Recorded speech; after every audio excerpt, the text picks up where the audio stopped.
राष्ट्रीय राइफल की कुछ गाड़ियां कश्मीर के किश्तवाड़ से गुजर रही थी। ये आर्मी की गाड़ियां नहीं थी, ये सिविल गाड़ियां थी जिनमें 17 राष्ट्रीय राइफल के जवान या कमांडोज शायद किसी मिशन के लिए जा रहे थे। और अक्सर राष्ट्रीय राइफल के साथ ऐसा होता है कि जिस तरह के वो ऑपरेशंस करते हैं उसमें वो आर्मी की गाड़ियों का इस्तेमाल नहीं के बराबर करते हैं। तो वहां पर थोड़ी देर के लिए ट्रैफिक ब्लॉक हो गया और वहीं पर किश्तवाड़ के डीसी थे जो उस ट्रैफिक जाम में फंस गए और इसलिए करीब 10 से 15 मिनट उनको वहां पर वेट करना पड़ा। सोशल मीडिया रिपोर्ट्स के अनुसार डीसी सर को इस बात से काफी गुस्सा आया और डीसी सर का एक वीडियो भी बहुत वायरल हो रहा है इंटरनेट में, जिसमें वह बहुत अधिक क्रोधित हैं। वीडियो में वह गाड़ियों को सीज करने की बात करते हैं और एफआईआर करने की बात भी कर रहे हैं। इस वीडियो में यह भी दिखाई दे रहा है कि जो आर्मी पर्सनल है वो उनको समझाने की कोशिश कर रहे हैं कि उन्होंने ट्रैफिक ब्लॉक नहीं किया बल्कि वो तो ट्रैफिक खुलवा रहे हैं। लेकिन डीसी साहब किसी की नहीं सुनते और बिना मतलब का एक इश्यू क्रिएट हो जाता है। यहाँ पर डीसी सर को चाहिए था कि वह मामले को कूल डाउन करके और यहीं पर यह मैटर खत्म करते और सब अपने अपने कामों पर आगे बढ़ते, क्योंकि दोनों ही इंस्टीट्यूशन देश के रक्षक हैं। लेकिन ऐसा नहीं होता। यह मामला आज सोशल मीडिया का इश्यू बन चुका है। उस समय जो राष्ट्रीय राइफल के सोल्जर्स वहां पर थे उनको लगा कि ये मामला बढ़ रहा है, तो वो डीसी सर से बोलते हैं कि ठीक है आप गाड़ियां लेकर चले जाइए और हमको पुलिस से नहीं लड़ना।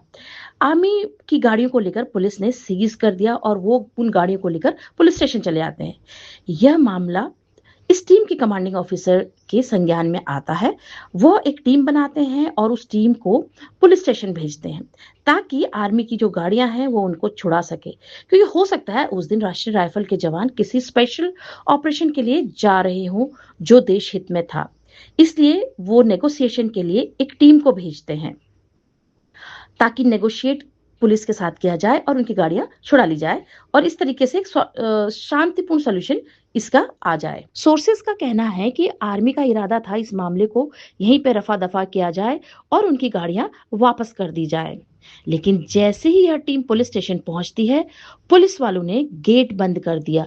वो पुलिस स्टेशन जिसका गेट हमेशा खुला रहना चाहिए, उन्होंने उस गेट को लॉक कर दिया।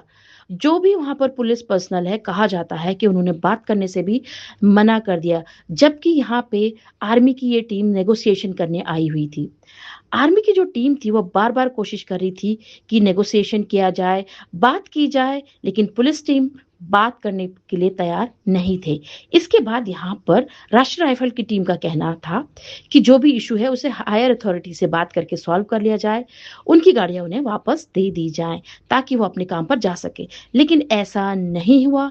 इनमें आपस में झगड़ा होता रहा, डायलॉग चलते रहे। ऐसा लगा जैसे पुलिस इस मामले को सॉल्व करना ही नहीं चाह रही है।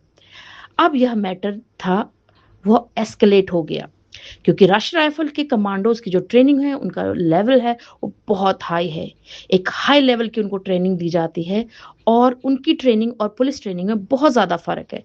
तो राष्ट्रीय राइफल्स की जो टीम थी वह गेट को तोड़कर दीवार को कूद फांद कर अंदर घुस जाती है। जैसे ये टीम पुलिस स्टेशन के अंदर दाखिल होती है, एक पुलिस पर्सनल इन पर एक वेपन था उसके पास, जो कोई भी वेपन था वो इन पर एम कर देता है। या देखकर राष्ट्रीय राइफल का पारा हाई हो जाता है, वो उसे तुरंत डिसआर्म कर देते हैं और उसका वेपन छीन लेते हैं और इस तरीके से एक फिजिकल अल्टरकेशन शुरू हो जाता है। मींस एक तरीके से धक्का मुक्की जो कुछ भी वहां पे हुआ वो सब कुछ शुरू हो जाता है। एक छोटा सा मामला बहुत बड़ा बन जाता है। सोर्सेज के अनुसार उस दिन इन लोगों में आपस में काफी धक्का मुक्की हुई।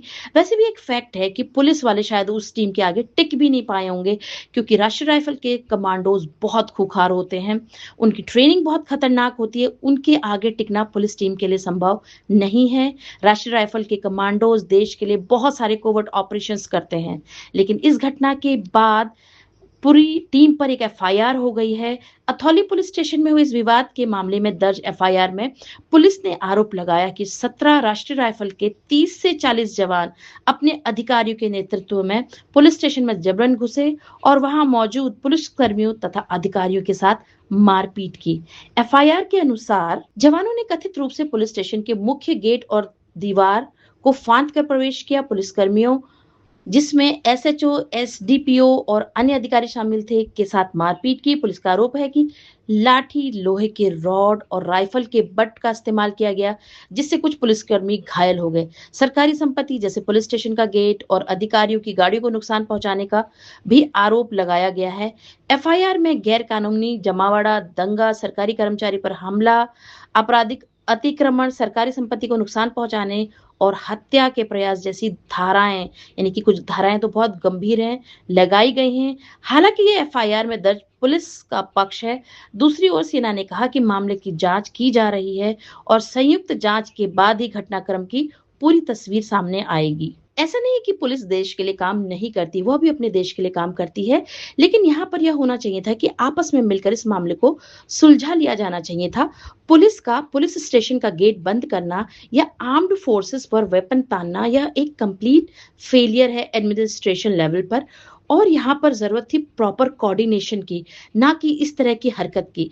जम्मू कश्मीर पुलिस हमारे देश की one of the best police forces में से एक है और उसका यह रवैया देश की जनता के सामने एक अच्छा एग्जाम्पल प्रेजेंट नहीं करेगा। यह बहुत दुखद और डिमोटिवेटिंग है। ट्रैफिक में स्टक होना कोई बहुत बड़ा इशू नहीं था, आम जनता के साथ तो यह रोज होता है। कश्मीर में देश की आर्मी और पुलिस को मिलकर काम करना पड़ेगा। आर्मी की गाड़ियों को इस तरीके से उठाने का अधिकार किसी का नहीं है। यह बहुत गलत हुआ और ना ही राष्ट्रीय राइफल जैसे रेनाउंड रेजिमेंट के किसी कमांडिंग ऑफिसर पर हथियार उठाने का हक भी किसी को नहीं है।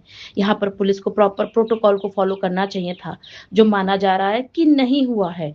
अगर हम सोशल मीडिया की बात करें तो सोशल मीडिया पर लगता है देश की जनता आर्मी के साथ ही है। उन्हें पुलिस का व्यवहार ठीक नहीं लगा। रक्षा विशेषज्ञ यहाँ तक कहते हैं कि इस एफआईआर का कोई औचित्य नहीं है। आप इस बारे में क्या सोचते हैं? कमेंट करें।